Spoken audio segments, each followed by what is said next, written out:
Hello and welcome to Finance Conversation.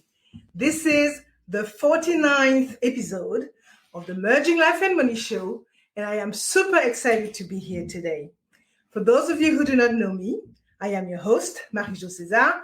I help professional women bridge the gap between life and money by acquiring and applying the relevant financial skills and knowledge they need to properly take control of their money, manage their finances, and understand that they can live their best life with the money they have.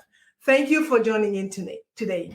If you are watching the replay, make sure to type #replay in the chat and leave me some comments and questions. Welcome, welcome, and welcome. I come to you live every Thursday at 5 p.m. Pacific Standard Time to share valuable information about how to achieve financial wellness and live your life with means and meaning. Today, I will be exploring part 2 of my Meaning of Money for Each Generations series, and I will be talking about the money habits of Generation X. So grab a pen and a notebook, as you might want to take some notes to share with family members, friends, colleagues, whoever you want to, because it is about sharing values that you could benefit, that could benefit others. So if you have any question whatsoever, make sure to type them in the chat. And if you want to talk to me directly, I will share my contact information later on in the show. So as you may know, the main objective of the Merging Life and Money Show, and my very, very strong why, is to empower as many women as I can with what I know about money and finance so that they can live their best life yet. So I work with professionals between the ages of 35 and 60 plus, and it is important for me to gain a deep understanding of my niche market so that I can serve them successfully. So today, I will be concentrating on Generation X, and I will be focusing on the following 3 points. Who are they? What is Generation X? Their main financial pressures and their attitude towards money. So let's take a look at who they are. They are the children of the baby boomers. Okay, they are born between the years 1965 and 1980. They are between the ages of 42 and 57. And basically, they follow the well-known baby boomer generation and precede the millennial generation. So this generation has fewer members than either of these two groups, right? They are the smallest generations in modern US history, which is one of the reasons that Generation X has always been considered to be the forgotten or the overlooked generation. Big mistake. So to better understand how Gen Xs are impacting the world, we must first appreciate the global event that shaped their view of the world. So Gen Xs grew up in a time when there were more dual income families, there were more single parent households, and there were more children of divorce than when baby boomers were growing up. Okay, as a result, many Gen Xers were latchkey kids, right, who came back from school to an empty house because both baby boomer parents were working. They spent part of the day without adult supervision, and to take care of themselves, fill their time. And so they have to take care of themselves and fill the time until their parents came home. So as a result, they are known to be very, very independent. So when they were children, I would say under 10, they witnessed their US family members wounded physically and mentally during the Vietnam War, a conflict that dragged, I believe, until about 1975. They also witnessed how major world events impacted their everyday lives, like in the 1993, I should say the 1973 oil crisis and the 1979 energy crisis. So by the time Gen Xers entered their teens, the drug problem, I should say the illegal drug trade, was rampant in the US, sparking the official war on drugs that raged throughout the 1980s. Finally, in their 20s, Gen Xers experienced other major global events such as the fall of the Berlin Wall, the disintegration of the USSR or Soviet Union, and the end of the Cold War, which actually started even before they were born. So during that time, they also experienced very, very shaky economic times. They had their own point of trauma. That's all I can say. Okay, whether it's be the recessions or being latchkey kids, as I mentioned, who were left in front of a television, or the fact that they were unable to get the kind of jobs and career paths that their parents enjoyed because the economy had run out of steam. Gen Xers saw their parents get laid off and all kind of benefits got cut off, so much so that they are very skeptical of whether or not even Social Security will provide for them when they retire. And they even wonder if Social Security is still going to be around when they retire.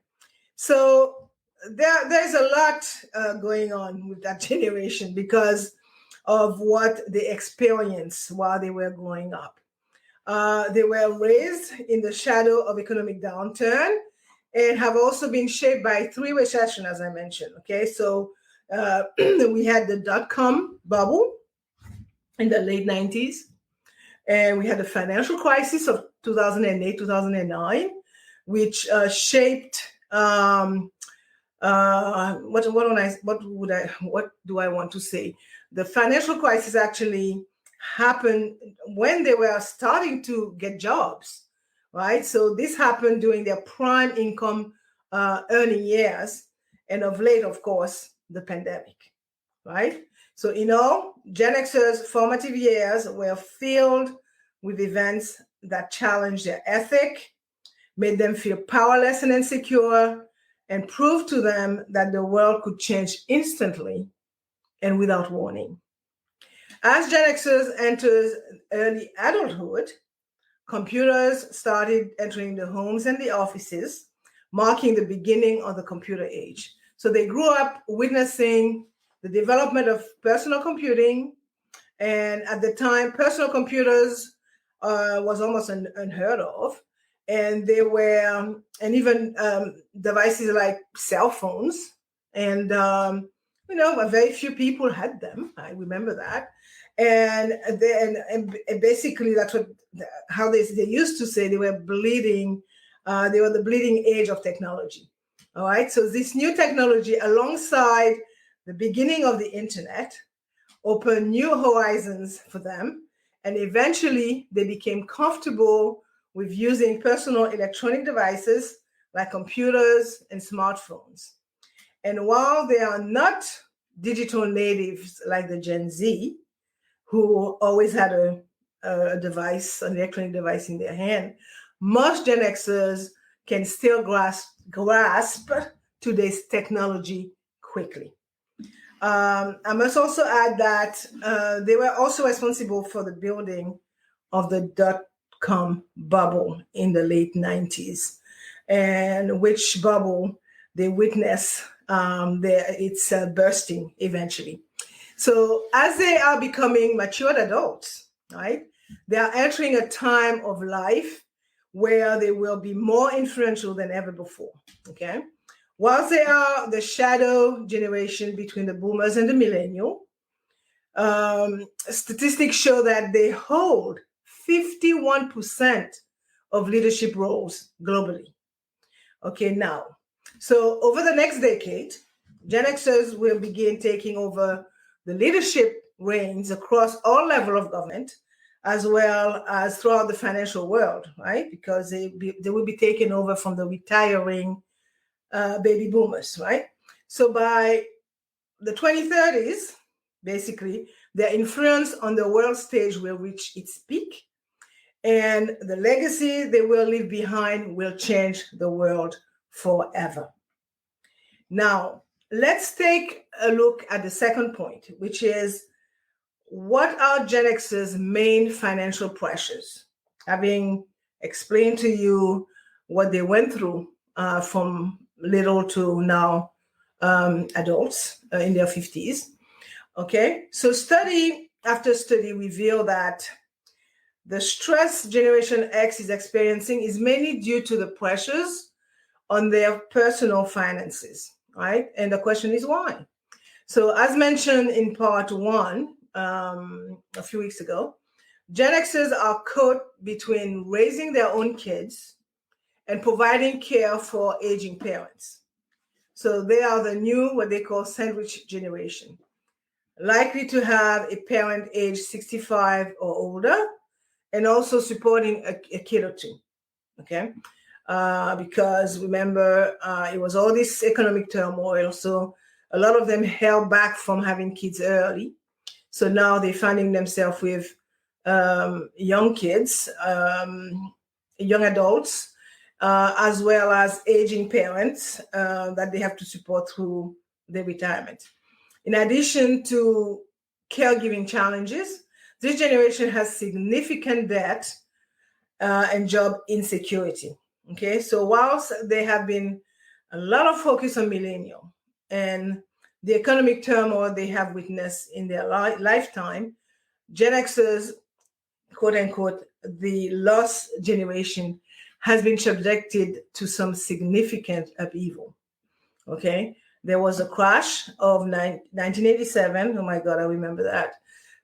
Followed by the bursting, as I mentioned, dot-com bubble in 2000. Then they had the Great Recession of 2008 and 2008, 2009. And finally, again, the pandemic, right? So all of this causing many in this generation to be cycled in and out of the workforce numerous times, right? So as a smaller generation than millennial and boomers, Gen Xers have dealt with some serious issues, period, which had a lot of implication that resulted from the 3 points that I mentioned, the job situation, the debt situation, and the fact that they have to take care of their aging parents. So let's look at the job situation. Gen Xers now are nearing the midpoint of their career. Okay, so they are looking for job and financial stability from their employers, right? So as boomers retire, this generation is looking for promotion at the peak moment of their careers. They are often overlooked for promotion, right, for younger workers. And although they possess much of the same tech savvy as millennials, they are often regarded as being less knowledgeable than the younger generation, right? So as more Gen Xers are overlooked for top promotions, the more frustrated they become. So having learned from generations before, their work ethic is based in company loyalty and doing things for the betterment of the team, right? But this loyalty leaves them conflicted when promotion after promotion passes them by. So a nonprofit organization called Generation conducted a survey, and the survey revealed that Gen X workers aged 45 and older are bearing the brunt of a global unemployment crisis as the pandemic adds to existing challenges for older workers.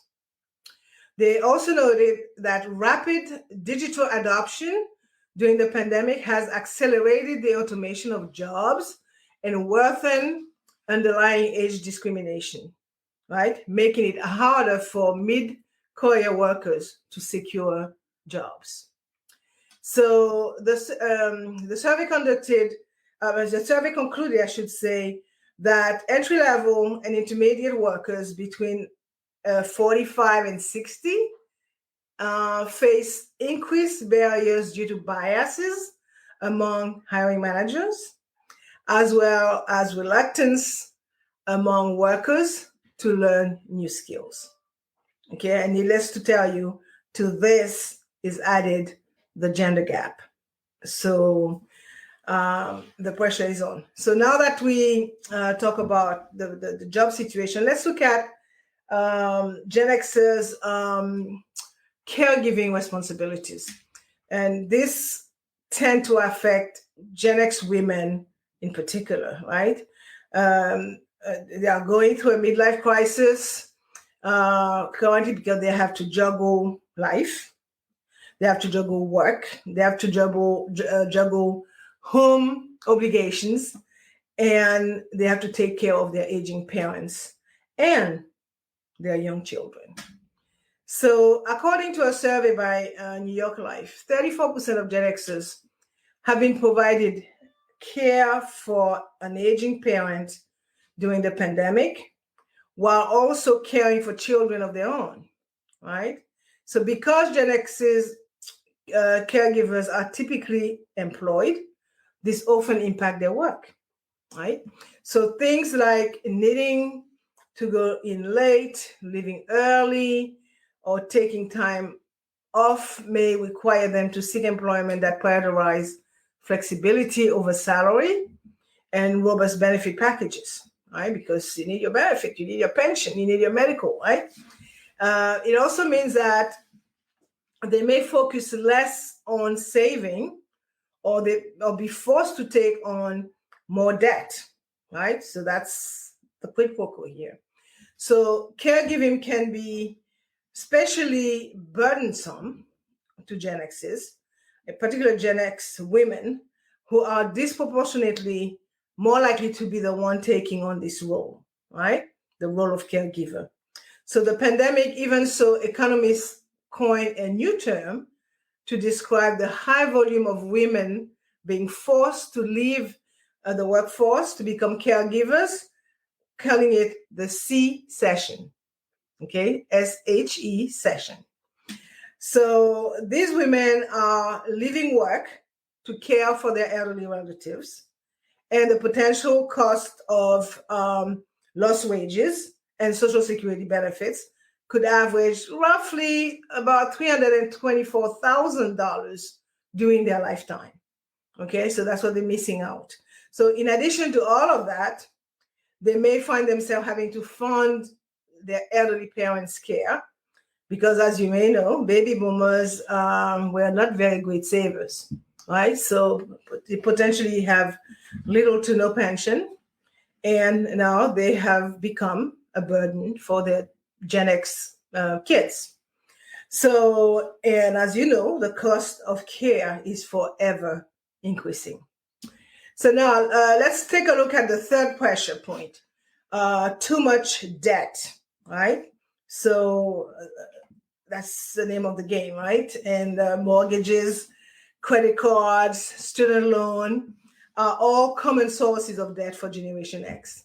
In fact, this particular generation has more debt than any other across practically all credit products, right? Let's look at mortgages, for example. Mortgages are the most common form of debt for Gen Xers, with 56% of the generation possessing one, with a total debt over 30 trillion, that's a T, in the United States. Okay, so Gen X has the most mortgage debt of any generation. The other one that they have, a credit issue that they have, is a credit cards. Okay, some of them believe that this is part of their DNA, right? With an average of well over $7,000 in total credit card debt per person, this generation has the highest credit card debt and carry 54% of the credit card debt in the US, right? And as far as student loans are concerned, research by Experian, which is a credit entity, found that while student loan debt has climbed across all generations, Gen Xers have the highest average sum of about $45,000 per borrower. That's a lot of money. So finally, as the sayings go, they are robbing Paul to pay Peter, right? And in doing that, they have jeopardized their retirement security. So this is confirmed by a recent survey that I mentioned to you, conducted by Experian, which stated that 44% of Generation X respondents expressed doubt about their ability to save enough for their retirement. Not a pretty picture for them. But, there's a silver lining somewhere. Let's look at the third and last point for today's show, which is their attitude towards money. So while Gen Xers saw a lot going up, right? They cannot disregard, this cannot be disregarded due to their huge purchasing power, okay? They are currently in the prime earning years of their lives, and they account for 31%, as I mentioned to you, of the total US revenue, even though they only represent only 25% of the population, right? So according to a survey or research done by Pew, P-E-W, they are well known for their surveys all around, Gen Xers earn far more than their boomer parents, yet they own less than a third of their wealth. Okay, this is largely due to the increased debt level, clearly, that they encountered as a result of an expansion in education and housing cost, I guess. So they even show in that research paper that between 1977 and 1997, the typical amount owed on a student loan increased from $2,000 to $15,000. Okay, so this was like many, many months ago. So just imagine what it is now. Meanwhile, Gen X's hold 54% of the credit card debt. So they earn a lot of money because they have those who get a chance to get a job, they get a great job, but they are plagued with debts, right? So the other significant constraint on Gen X wealth was, mainly them, but it was for everybody, the subprime crisis, the major, how I called it, the 2008-2009 recession.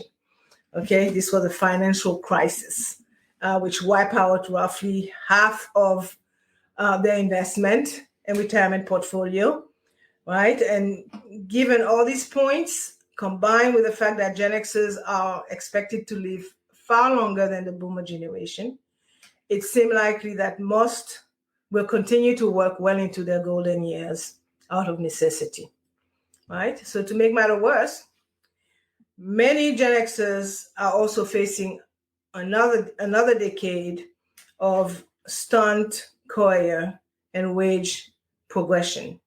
And I'm looking at 2015 to 2025. Since the 2008 crisis is keeping boomers in the labor market longer. Okay, so all while ambitious millennials are leapfrogging ahead of the Gen Xers in position of power. So they are in the middle there. The baby boomers, because of the crisis in 2008, 2009, lost their shirt, so they're working longer. And of course, the millennials are coming up. They're going up. They're adults, so they're going to leapfrog right over the Gen Xers that are smack in the middle. So the faint silver lining Gen Xers can look forward to is that, unlike the boomers who are retiring less than a decade after the financial crisis crippled their retirement fund, these Gen Xers still have at least 20 to 40 years of extended wage earning potential to rebuild their retirement fund and deleverage their debt. So moreover, once a boomer finally do leave the workforce, Gen Xs will become the top dogs, right? Enjoying a level of job security for decades that the millennial and centennial workforce behind them can only dream of. So all is not too bad for the Gen Xs. And it's important for me to do those kind of research because they represent a great deal of my niche market, my target market. So I have to understand what they're going through in order to be able to serve them accordingly. So I'm going to stop here for today. And as I refer a lot to surveys and all that kind of stuff, I'm going to summing up, and I will talk. And today, basically, we talked about the Gen X's money habits, and we focus on who they are, their main financial pressures, and we identify, the job problem, the debt problem, and the caregiving problem that they have, and their total attitude towards money, as a result of the hand that they were dealt with. So I am going to leave you with these last thoughts. So while they live, and they being the Gen Xers, while they live through the energy crisis, right, the Chernobyl disaster, the Challenger disaster as well, I forgot that, 9/11, and other significant event, and watch the rise of MTV, PC, video games, cable TV, the internet, email, Gen Xers will be the first US generation to do worse financially than their parent. Okay, living through 2 recessions and an era of rising divorce rates have severely damaged their lifelong income potential, not to mention their retirement savings, but they still have years to come, so they'll catch up.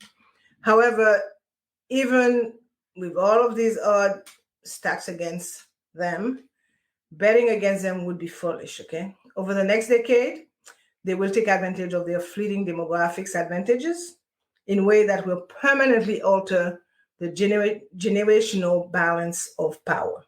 So do not ignore them. So as you know, I like to end the show with a quote. And today's quote is from a chap called Brett Morgan, Morgen, and it reads, as a Generation X, or whatever we were called, we were not being nurtured.